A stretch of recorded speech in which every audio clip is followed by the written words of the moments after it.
EWS को आरक्षण देने के कारण 4 अप्रैल से शुरू होने वाली परीक्षा स्थगित, फिर आवेदन भी मांग सकता है आयोग। अजमेर राजस्थान लोक सेवा आयोग ने 4 अप्रैल से होने वाली असिस्टेंट प्रोफेसर परीक्षा 2020 को स्थगित कर दिया। आयोग ने शनिवार को इस संबंध में आदेश जारी कर दिए हैं।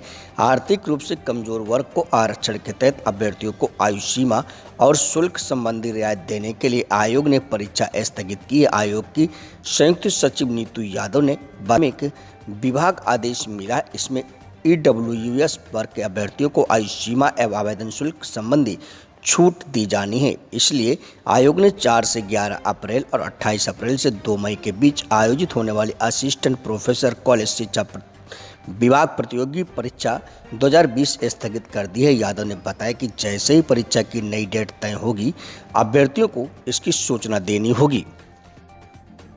डिजिलॉकर पर मिलेंगे प्रवचन प्रमाण पत्र, 3 साल बाद हार्ड कॉपी बंद। श्रीगंगानगर नवाचारों की दिशा में एक कदम और बढ़ाते हुए केंद्रीय माध्यमिक शिक्षा बोर्ड ने 10वीं और 12वीं उत्तीर्ण विद्यार्थियों को घर बैठे एक और सुविधा मुहैया करवाई है। इसके तहत अब सीबीएसई की ओर से जारी प्रवचन प्रमाण पत्र भी डिजिलॉकर में उपलब्ध करवाए जाएंगे। उल्लेखनीय है कि इससे पहले केंद्रीय माध्यमिक शिक्षा बोर्ड विद्यार्थियों को अंक तालिका की सुविधा दे रहा था। नए दिशा निर्देशों के अनुसार डिजिलॉकर पर प्रवचन प्रमाण पत्र की सॉफ्ट कॉपी अपलोड की जाएगी। हार्ड कॉपी प्राप्त करने के लिए विद्यार्थियों को अलग से प्रार्थना पत्र प्रस्तुत करना होगा।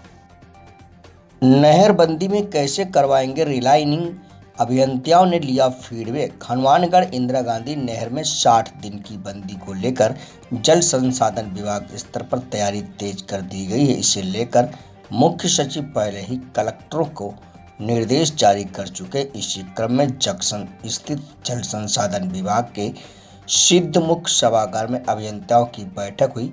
इसमें हनुमानगढ़ जिले के अलावा श्रीगंगानगर, सूरतगढ़, घड़साना आदि खंड के अभियंता शामिल हुए।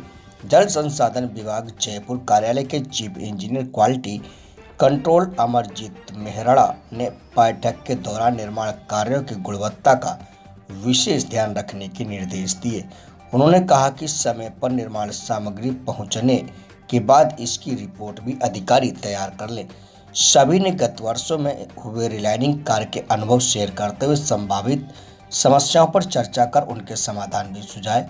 इस मौके पर जल संसाधन उत्तर संभाग हनुमानगढ़ के मुख्य अभियंता विनोद मित्तल ने बंदी के दौरान होने वाले कार्यों के बारे में फीडबैक लेकर सभी अधिकारियों को सतर्क होकर कार्य करवाने की बात कही। यात्री ट्रेन में भूला 7 लाख रुपए की घड़ी। जोधपुर ट्रेन में यात्रा के दौरान एक यात्री अपनी 7 लाख रुपए की बेशकीमती घड़ी भूल कोच में ही भूल गया, जो जोधपुर रेल मंडल टीटीई ने यात्री द्वारा फर्स्ट एसी कोच में भूली घड़ी लौटाकर अनुकरणीय कार्य किया है। पिछले दिनों पुंगलवाड़ा निवासी तरुण पुंगलिया व्यवसाय के सिलसिले में जोधपुर से फर्स्ट एसी कोच में दिल्ली गए। वहां से आगे की यात्रा हवाई जहाज से की। इस दरमियान वो हांगकांग से खरीदी गई अपनी घड़ी ट्रेन के एसी कोच में ही भूल गया। उसने रेलवे में कार्यरत जल टिकट परीक्षक मजिस्ट्रेट स्क्वाड सुनील थानवी को घटना की जानकारी दी, तो थानवी ने उस ट्रेन के एसी कोच के कंडक्टर के पारिक और कोच अटेंडेंट धर्मेंद्र मिश्रा से इस संबंध में पता करने को कहा। कोच में घड़ी ढूंढने पर वो घड़ी कोच अटेंडेंट धर्मेंद्र मिश्रा को मिली और घड़ी मिलने की पुष्टि की और यात्री को सूचना दी गई। वाहन मालिक 31 तक जमा कर सकते हैं कर। जोधपुर परिवहन विभाग की ओर से वाहन कर पर देय ब्याज में पेनाल्टी में 100% छूट दी गई है। इसके तहत जोधपुर रीजन में 1626 वाहनों के 1593.29 लाख रुपए, जिसमें 1101.90 लाख रुपए कर व 494.93 लाख रुपए पेनाल्टी वसूली गई है। एमएनएसटी योजना 2021 के तहत कर में दी गई छूट से लगभग 494.33 लाख व पेनाल्टी में दी गई छूट 1101.90 लाख रुपए की वसूली की गई। होली के त्यौहार व राजकीय अवकाश शनिवार को कार्यालय में कैश काउंटर खुले रहे व 28 मार्च को भी काउंटर खुले रहेंगे।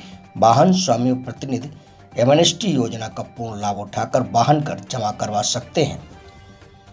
भाजपा करती है बिना सिद्धांतों की राजनीति, देश को फांसीवादी तरीके से चलाना चाहती है मोदी सरकार। गहलोत। जयपुर। मुख्यमंत्री अशोक गहलोत ने शनिवार को सोशल मीडिया के जरिए इलेक्ट्रॉल बॉन्ड जीएनसीटीडी एक्ट, नोटबंदी, पश्चिम बंगाल चुनाव पर भाजपा और प्रधानमंत्री नरेंद्र मोदी पर निशाना साधा। गहलोत ने कहा कि मोदी सरकार द्वारा दिल्ली सरकार के अधिकार कम करने के लिए बनाया गया जीएनसीटीडी एक्ट लोकतंत्र की हत्या है। यह एक चुनी हुई सरकार की शक्ति खत्म करना लोकतंत्र की भावना के खिलाफ है। सुप्रीम कोर्ट ने पूर्व में फैसला देते हुए चुनी हुई सरकार को ही दिल्ली का असली मुखिया बताया था। मोदी सरकार देश को फांसीवादी तरीके से चलाना चाहती है। चुनाव में हेराफेरी, निर्वाचित विधायकों की खरीद फरोख्त और दोनों में कामयाब न होने पर संसद में बहुमत के दम पर ऐसे तानाशाही समर्थक बिल पास कर चुनी हुई सरकार की शक्तियों को खत्म करना बीजेपी के शासन का तरीका है।